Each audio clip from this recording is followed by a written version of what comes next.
Hello everyone, in today's video I'm going to be talking a little bit about the Ajazz AK33.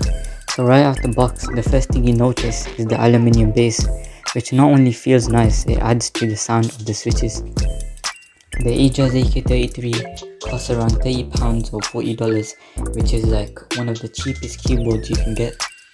The Ajazz comes in 3 different types of switches: blue clicky switches, black linear switches which are similar to cherries, and brown switches which I personally own.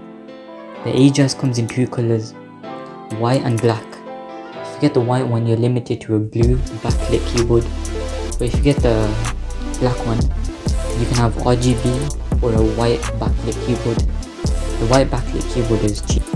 One nice feature to have is the detachable mini USB cable, because it makes the keyboard more customizable.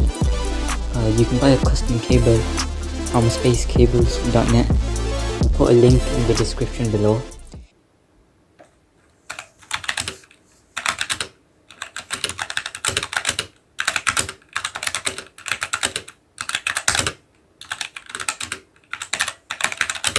And if you stayed till the end, make sure to subscribe and like the video, and I'll respond to all the comments.